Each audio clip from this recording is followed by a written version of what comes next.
Setiap sendok nasi yang kita santap bisa jadi berasal dari sini. Sebuah wilayah kecil di Kabupaten Siak, Provinsi Riau yang konsisten menanam padi sejak tahun 1980-an. Ini adalah Kecamatan Bungaraya yang merupakan salah satu kecamatan penghasil gabah terbesar di Provinsi Riau. Sebuah daerah yang membuktikan bahwa petani tak pernah kehilangan semangat hingga saat ini.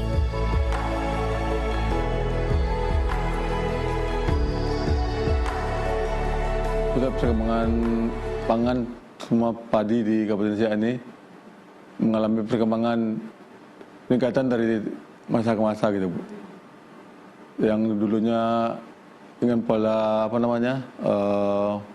tradisional sekarang sudah menggunakan mekanisasi modern gitu, Bu. Khususnya Bungaraya itu sekarang memang terus mengalami perkembangan karena memang semangat dari petaninya atau budaya petaninya memang budaya petani yang tinggi, Bu, ya, untuk agribisnis pertanian itu, Bu. Kalau luasan saat ini diolahnya ini masih pengolahan, tapi di hamparan sekecamatan Bungaraya itu ada sekitar 2.200 hektar secara keseluruhan. Bahkan lebih. Di Bungaraya 3 kali tanam, 3 kali panen. Tapi kalau di kecamatan Bungaraya pada umumnya mungkin saja bisa 3 kali tanam, 2 kali panen. Sudah yang panen terakhir sudah melewati dari tahun berjalan gitu. Jadi faktor utama sebenarnya itu pertama adalah mata pencarian petani kami di Kecamatan Bungaraya itu adalah petani pangan. Yang pertama. Kedua, mindset petani itu udah skalanya bisnis, Mbak. Yang ketiga itu akses dalam mendapatkan seperti sekarang ini petani kami di sini itu udah arahnya dari petani tradisional ke arah petani modern yang adopsi teknologinya itu sudah luar biasa. Varietas unggul ini ada, kalau yang sering ditanam oleh petani kami Kecamatan Bungaraya itu lebih umumnya itu ada 3, Mbak. Itu Logawa, terus Impari 42 dengan Impari 32.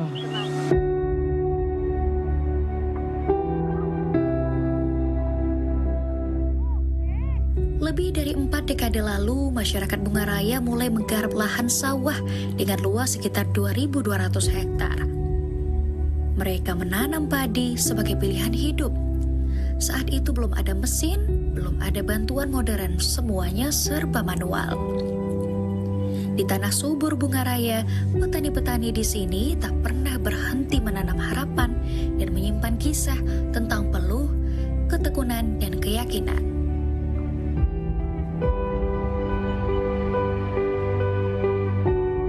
Asli orang perantauan dari Jawa. Kalau tinggal di daerah transmigrasi itu tahun 2010. Waktu memang asli orang transmigrasi itu sebetulnya kan udah ada jatah persawahan. Tapi karena namanya ekonomi itu belum memenuhi syarat, dalam arti untuk makan sehari-hari pun susah. Begitu ada informasi dari pemerintah untuk di kalangan pertanian, khusus memang orang yang asli transmigrasi dari Jawa lah khususnya itu harus nanam padi, memang serentak itu waktu itu. Jadi semangatnya itu memang betul-betul ada. Setelah itu memang dibuktikan untuk nanam padi mulai berhasil. Pada waktu tahun ya sekitar tahun 85-an lah itu, Bu. Nanam manual pun lagi pula cara pengaritan lah artinya ya. Manennya itu pakai rontok biasa, Bu. Kadang pun pakai gebot. Lama itu prosesnya itu, 1 hektar mau 1 minggu. Iya, kalau musim lagi terang macam ini, kalau musim hujan sampai tumbuh-tumbuh di lahan. Tapi alhamdulillah sekarang zamannya udah canggih, pakai komben. Cukuplah 1 jam, 2 jam selesai 1 hektar.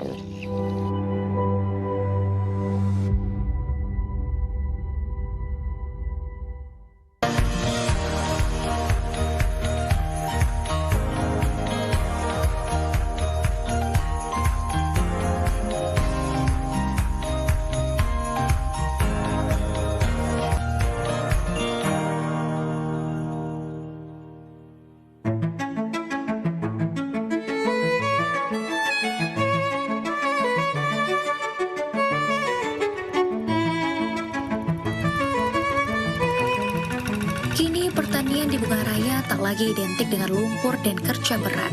Berbagai inovasi mulai diterapkan, seperti mesin olah tanah, tanam otomatis, panen cepat, hingga penggilingan modern. Semuanya untuk meningkatkan hasil dan efisiensi. Dimulai dari proses pengolahan tanah yang dulunya hanya mengandalkan cangkul dengan waktu yang cukup lama.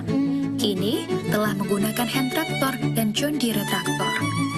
Demi menjaga kesuburan tanah, para petani lebih memilih pupuk organik, menambahkan kapur dolomit, serta menerapkan dekomposer alami sebagai bagian dari perawatan lahan mereka.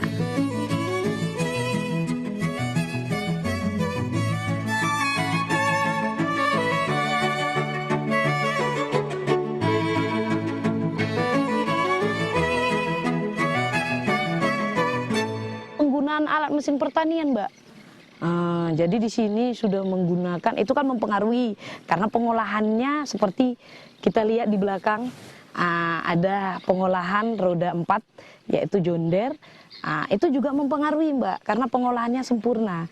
Dari pengolahan pertama dibajak, setelah itu di rotari, dileler lah istilahnya. Waktu zaman orang tua masih manual, Kak, masih menggunakan tenaga kerbau atau sapi. Setelah pembajaan seperti ini, saya memberikan dolomit atau kapur organik, dan setelah itu spray atau disemprotkan dengan dekomposer. Karena waktu ada musim sebelumnya saya meninggalkan organik sama pertumbuhan padi pun kurang bagus. Dan beda selisih itu hampir 1 ton lebih lah.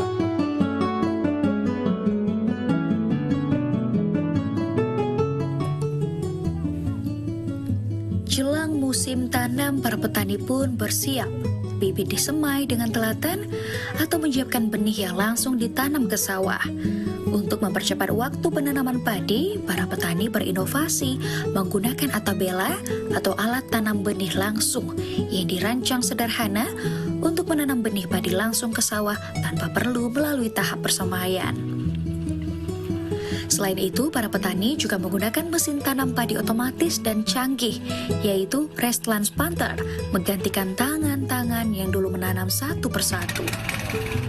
Mesin ini mampu menanam padi dengan jarak antar tanaman yang seragam, mengurangi kebutuhan tenaga kerja, terutama pada musim tanam yang sibuk. Setelah padi ditanam, para petani memulai rangkaian perawatan intensif, yakni pengairan rutin, penyiangan gulma, hingga pemupukan berkelanjutan untuk memastikan tanaman tumbuh optimal. Kenapa di sini itu ada 3 metode? Yang pertama itu menggunakan tenaga orang. Nah, sekarang tenaga orang itu karena terbatas, maka mereka untuk tidak mengganggu yang namanya jadwal rencana tanam atau percepatan jadwal tanam mereka, maka mereka berinovatif yang tadi itu menciptakan alat sedemikian rupa yang disebut alat tabela untuk mengejarkan itu, dan menggunakan rice transplanter. Nah, rice transplanter ini atau alat tanam ini juga terbatas, Mbak. Makanya solusi salah satunya ya tabela tadi itu. Sehingga bisa memenuhi jadwal target tanam petani-petani kita, dan nanti target panennya juga, sehingga bisa tercapailah yang namanya indeks penanaman setahun 2,5 atau 3. Ya kalau dibilang menjanjikan, kita kan nanam padi bisa dikatakan adu nasib. Dalam arti adu nasib, kalau nasibnya kita lagi bagus, hasilnya memenuhi syarat. Tapi tak kalau kita tidak bagus, ya untuk balik modal aja udah syukur. Tapi kebanyakan daerah sini kan yang jelas lahan pertanian. Kalaupun bisa nanam sawit di lahan pertanian, itu pemerintah harus bertindak keras. Harus bisa dihilangkan karena mengganggu lingkungan persawahan. Ya seperti hama, pokoknya banyaklah penyakit yang timbul jadi di daerah pertanian. Selain itu, pada proses panen, para petani telah beralih menggunakan mesin panen padi modern, yakni combine harvester. Dengan keunggulannya, mesin panen padi combine harvester hanya membutuhkan waktu sekitar 1 hingga 2 jam untuk memanen padi seluas 1 hektar dan langsung menghasilkan gabah, sehingga dapat menghemat waktu berminggu-minggu dibanding menggunakan panen tradisional atau sabit. Setelah dipanen, padi kemudian dikeringkan baik secara manual di halaman maupun menggunakan mesin pengering vertikal. Proses ini penting agar gabah dapat disimpan lebih lama, serta mencegah kerusakan akibat jamur dan bakteri. Selain itu, gabah yang kering juga lebih mudah digiling menjadi beras. Ya, mulai itu terjun, dan karena dengan adanya alat-alat ini kan semua dipermudah, Kak. Kayak manen pun udah nggak manual, kita menggunakan combine. Jadi petani ini udah seperti petani berdasi lah, Kak. Tinggal duduk manis, kita mantau gitu aja.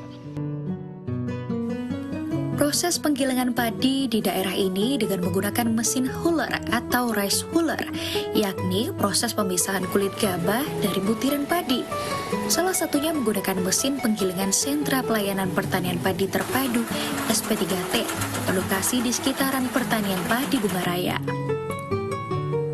Pada tahap ini, sebelum gabah diproses menjadi beras, pengeringan tidak hanya dilakukan secara manual demi efisiensi waktu. SP3T menyediakan fasilitas pengering canggih berupa vertical dryer.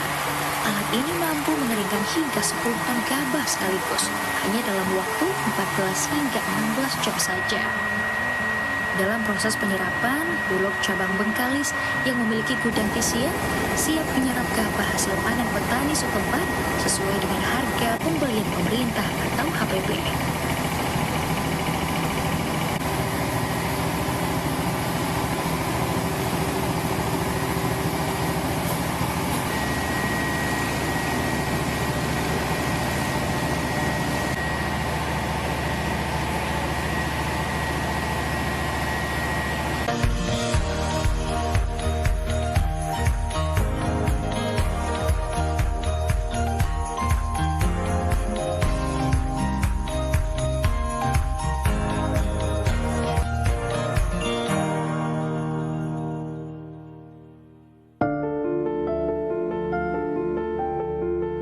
Meski teknologi membantu, bukan berarti tanpa tantangan.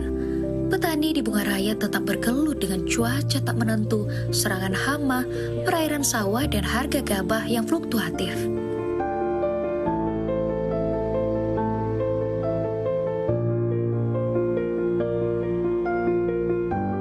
Di tahun 2023 kita bisa mencapai 45.000 ton, Bu, produksi padi kita. Kemudian di tahun 2024 ini memang mengalami penurunan 39.000 ton untuk seluruh Kabupaten Siak ini. Terutama Bungaraya itu sumbangannya cukup besar, 25.000 ton. Pengaruh iklim, kemudian irigasi yang belum tertangani secara maksimal gitu, Bu, ya. Introduksi daripada dukungan benih unggul, Bu, yang harus kita terus minta support. Meski demikian, pemerintah terus berupaya menangani kendala para petani. Apalagi setelah Presiden telah menetapkan harga gabah kering panen petani minimal Rp6.500 per kilogram. Maka, saat ini kesejahteraan petani dan stabilitas pasokan beras nasional kian terwujud. Kita harapkan mereka terus bersemangat dan kita tetap akan dukung kegiatan pertanian ini semampu kita, Bu. Kita dukung dari dana APBD ataupun nanti kalau tidak sanggup kita dari dana APBD, kita minta bantuan dari provinsi atau dari pusat gitu, Bu. Kita 2025 ini kita menargetkan produksi meningkat lebih dari 60.000 ton, Bu. Iya, pasca panen. Terus selanjutnya juga salah satu faktornya itu, Mbak, sekarang program dari kementerian yang melalui dari Bapak Presiden Prabowo, harga HPP itu udah di harga 6.500. Jadi cukup tertarik, bahkan lebih tertarik petani itu karena berpengaruh kepada pendapatan peningkatan ekonomi dari petani. Selanjutnya juga dari apa Mbak, penunjang dari sarana prasarana seperti irigasi. Nah kebetulan kita di sini kadang kategori adalah sawah rawa gitu, daerah irigasi sawah rawa yang irigasinya itu sudah tersedia baik dari primer, sekunder, tersier. Cuma nanti beberapa ada kendala. Dia sampai keluar daerah tadi itu sampaikan. Jadi sampai akses pembelinya itu dari macam-macam. Artinya pembelinya itu dari lokal, dari kita yang di luar dari kabupaten kita, yang di luar dari provinsi kita seperti di Sumatera Barat dengan Sumatera Utara. Jadi akses pasarnya itu terjangkau kepada petani. Sehingga petani bagaimana dia untuk memicu agar produksinya itu meningkat. Karena apa? Karena akan berpengaruh kepada penghasilannya atau pendapatannya keluarganya seperti itu. Dalam proses penyerapan, Bulog cabang Bengkalis yang memiliki gudang di Siak juga siap menyerap gabah hasil panen petani setempat sesuai dengan harga pembelian pemerintah atau HPP. Sekarang kita udah melakukan penyerapan gabah dari Kecamatan Bungaraya khususnya. Sampai hari ini sudah 738 ton kita serap. Penyerapan ya karena sekarang harga di lapangan sudah mulai tinggi dan panen di wilayah Bungaraya khususnya sudah mulai berkurang, sudah selesai. Mungkin agak turun lagi, mungkin di daerah pinggiran lagi, Mbak. Iya, kita karena instruksinya penyerapan inequality, apapun keadaan gabahnya kita serap dengan harganya sama. Tujuannya agar kesejahteraan petani bisa terjaga dan harga tidak jatuh di bawah itu.